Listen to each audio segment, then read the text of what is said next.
Meenakshi Medical College Hospital and Research Institute, Kanchipuram. Accredited A+ by NAC. Kumari மாவட்டத்தில் பெய்து வரும் தொடர் மழை காரணமாக பேச்சுப்பாறை மற்றும் பெருஞ்சாணி அணைகள் நிரம்பியுள்ளன. பேச்சுப்பாறை அணையில் இருந்து வினாடிக்கு 3000 கன அடி தண்ணீரும், பெருஞ்சாணி அணையில் இருந்து வினாடிக்கு 1000 கன அடி தண்ணீரும் திறந்துவிடப்பட்டுள்ளது. இதன் காரணமாக கோதையாறு, தாமிரபரணி மற்றும் பரளையாற்றில் வெள்ளப்பெருக்கு ஏற்பட்டுள்ளது. கரையோர பகுதிகளில் வசிக்கும் மக்களுக்கு வெள்ள அபாய எச்சரிக்கை விடுக்கப்பட்டுள்ளது. திருப்பரப்பு அருவியில் சுற்றுலா பயணிகள் குளிக்க 2வது நாளாக தடை நீட்டிக்கப்பட்டுள்ளது.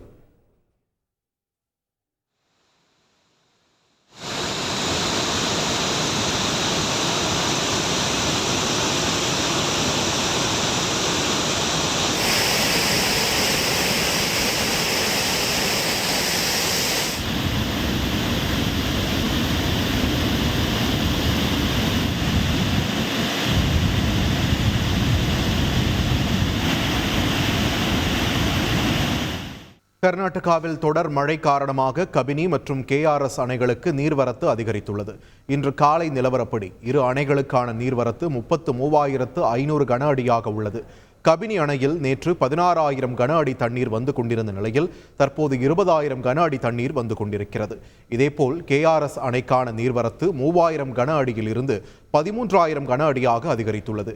KRS மற்றும் கபினி அணைகளில் இருந்து காவிரியில் வெளியேற்றப்படும் நீரின் அளவு 1478 கன அடியாக உள்ளது. டெல்லியில் பெய்த கனமழை காரணமாக சமாஜ்வாதி கட்சி MP ராம்கோபால் யாதவ் வீட்டை சுற்றி மழைநீர் தேங்கியுள்ளது. இதனால் நாடாளுமன்றம் செல்வதற்காக வீட்டில் இருந்து காருக்கு அவரை தூக்கிச் சென்ற ஊழியர்கள் காருக்குள் அமர வைத்தனர். பின்பு செய்தியாளர்களிடம் பேசிய ராம்கோபால் யாதவ், டெல்லி மாநகராட்சி வடிகாலை சுத்தம் செய்திருந்தால் தண்ணீர் பல இடங்களில் தேங்கி நின்றிருக்காது என்று குற்றம் சாட்டியுள்ளார். ஹரியானா மாநிலம் குருகிராமில் பெய்த கனமழை காரணமாக சாலையில் தேங்கி நிற்கும் மழை நீரால் வாகன ஓட்டிகள் கடும் அவதி அடைந்துள்ளனர்.